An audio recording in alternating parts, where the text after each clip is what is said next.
গয়না অনেক কিছু ছিল, অলংকার প্রতি বছরই সব মায়ের ভক্তরা দেয়, সেই সব অলংকার সব পরানো হয়। আমরা সেই অলংকার মার গায়ে আমরা কোনোদিনই খুলি না, মায়ের গায়ে।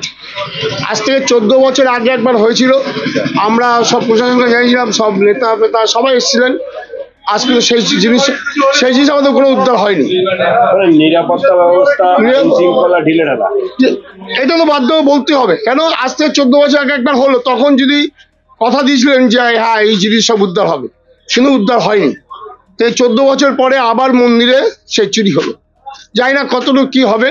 দুজন দারোয়ান আছেন, সিসি ক্যামেরা আশপাশে আছে, তারা সবাই আসলে দেখা যাবে, দেখেই আমরা বলতে পারবো কিভাবে কি হয়েছে। দারোয়ান প্রতিদিন মোটামুটি 6টা, 6:30, 7টা অব্দি থাকে। আজকে দারোয়ান তাড়াতাড়ি চলে গেছে, সেটাকে আমরা দেখছি, খোঁজ খবর নিয়ে দারোয়ান এর মধ্যে কি যুক্ত আছে কি নেই বা কারা করেছেন। আমরা চাইছি এই মানে বিচার বিবেচনা করে আমাদের যে মায়ের প্রতি বছর যে 14 বছর আগে গয়না চুরি হয়েছিল, এখন যে আমার হয়েছে, আমরা উদ্ধার চাই। কত টাকার গহনা? সেটা তো আনুমানিক বলা যায় না, মোটামুটি মায়ের কাছে সব ছিল, অনেক কিছু সোনা দানা ছিল, মায়ের মুটুক আছে, হাতের জিনিস আছে, গলায় আছে, কানের আছে, সমস্ত জিনিস ছিল। হ্যাঁ, কয়েক লাখ টাকার জিনিস তো অবশ্যই ছিল।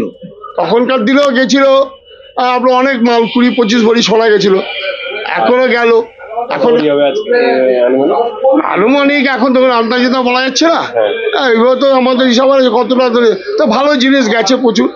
আমার বক্তব্য একটাই যে আপনার পুলিশ এখানে পাহারা দেয়, আমরা শুনেছি, আমরা রাতে থাকি না, আমরা চাইছি প্রশাসনের কাছে যাবো, তারা কিভাবে স্টেপ নেবে।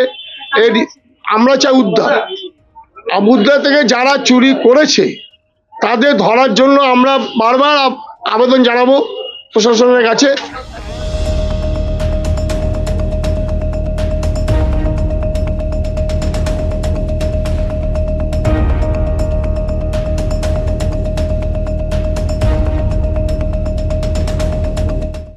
আমাদের ভিডিও ভালো লাগলে লাইক এবং শেয়ার করুন।